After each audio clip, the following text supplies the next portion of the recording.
안녕하세요. MG뱅커입니다. 오늘은 여러분들이 대출에 대해서 가지고 있었던 편견을 제가 좀 깨드리려고 합니다. 아마 여러분이 대출에 대해서 생각하고 계셨던 생각이랑 제가 오늘 드리는 말씀이 좀 다를 텐데요. 한번 마음을 열고 끝까지 들어보시기 바랍니다. 이 영상이 여러분의 인생을 바꿀 수도 있으니까요. MG뱅커. 여러분, 빚도 자산이다.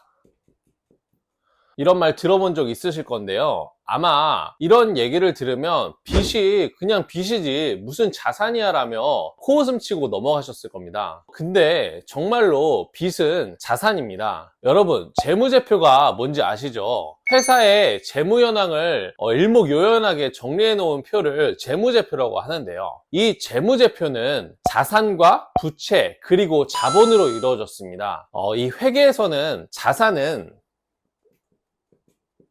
자본과 부채로 이루어져 있는데요. 나의 돈, 자본과 남의 돈, 부채로 이루어진 게 자산인 거죠.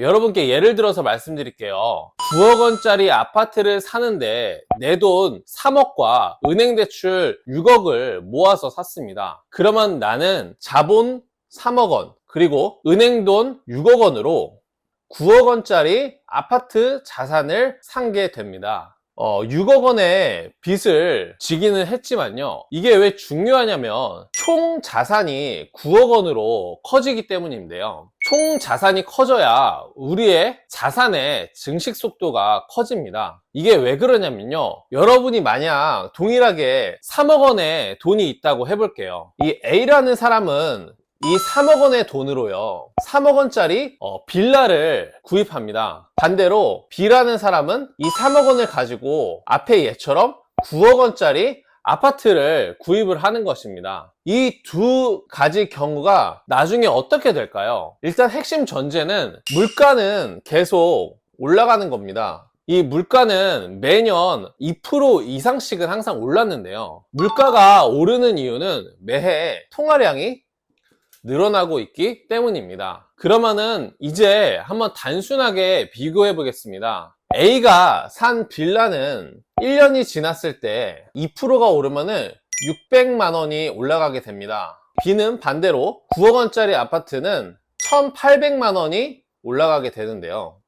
이렇게 1년이 지나서 벌써 1,200만 원의 격차가 생겼잖아요. 그런데 과연 이게 10년이 지나면은 어떤 일이 생길까요? 10년이 지나면 A는 6천만 원이 올라가지만 B는 1억 8천만 원의 가격 상승률이 있습니다. 즉 1억 2천만 원의 격차가 발생한 거죠. 방금 가정한 것은 그냥 딱 2%씩만 물가가 올라간다고 가정한 건데요. 사실 물가 상승률은 더 가파르고 비싼 아파트가 상승률 또한 더 높습니다. 그러니 A와 B의 자산 격차는 사실 더 벌어질 수밖에 없는 것이죠. 이렇게 대출이 개입되면 마치 지렛대를 활용한 것처럼 적은 돈으로도 자산을 유리하게 불려나갈 수 있다고 해서 대출을 지렛대라는 뜻의 레버리지라고 부르기도 합니다.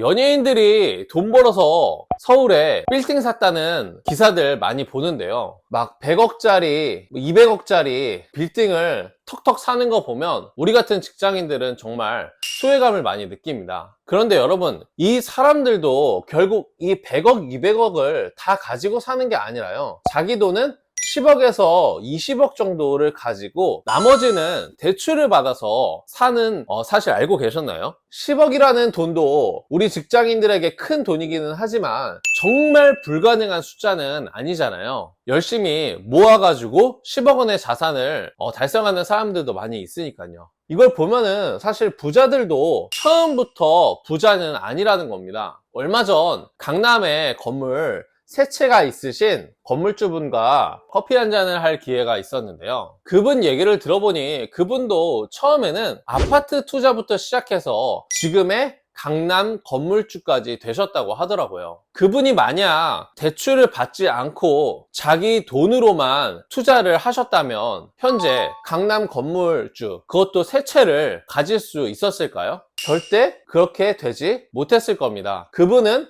대출을 잘 활용했고 그 대출을 활용해서 자산을 계속 증식할 수가 있었던 거죠. 정말 초보자 분들이 대출을 받으면 그걸 도대체 언제 갚냐 하시는 분들이 상당히 많이 계세요. 아마 이 영상을 보고 계신 분들 중에도 그런 생각을 하고 계실 텐데요. 사실 대부분의 경우에 처음 산 집에서 우리가 계속 살지는 않습니다. 결혼을 하고 아이가 크고 하면서 모두 기존 집을 팔고 또 새로운 집으로 이사도 가게 되고 그런 과정을 거치게 되는데요. 즉, 내 집 대출을 받아서 그걸 온전히 내가 갚는 게 아니라 아파트를 상환하면서 또는 이사를 가면서 다른 사람의 돈으로 상환을 하게 되는 경우가 일반적이라는 거예요. 그래서 부동산 담보대출을 받을 경우 요즘 30년 이상 분할 상환으로 하게 되잖아요. 그러면은 이 대출을 받아서 내가 30년 동안 직장 생활을 하는 것도 아닌데 어떻게 갚아? 이거 내가 대출 받아서 망하는 거 아니야? 라는 생각을 하실 필요가 없다는 겁니다.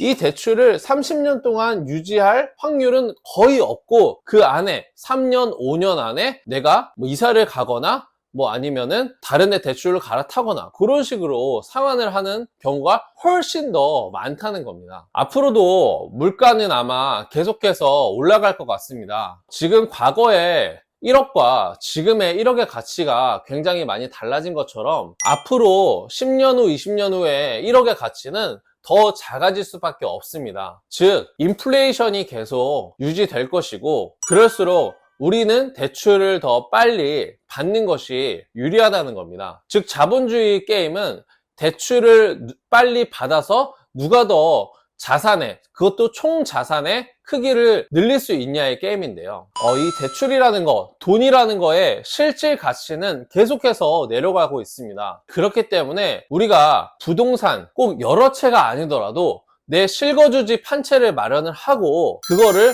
지키는 것만으로도 내 자산의 크기를 지킬 수가 있는 것입니다. 인플레이션은 화폐의 가치를 떨어뜨리고 대출 상환 부담을 낮춰줍니다. 화폐 가치가 떨어지는 만큼 자산의 가치, 내 집의 가치는 올라가기 때문인데요. 만약 여러분이 부자가 되고 싶으시다면 대출을 적극적으로 활용할 수 있으셔야 합니다. MG뱅커 앞으로도 제가 어떻게 대출을 활용해야 하는지, 어떤 식으로 대출을 시작해야 하는지 좋은 영상들 많이 올려드릴 테니까요. MG뱅커 구독하시고요. 저는 다음에 또 유익한 영상으로 인사드리도록 하겠습니다. 오늘도 긴 영상 봐주시느라 고생하셨습니다. 감사합니다.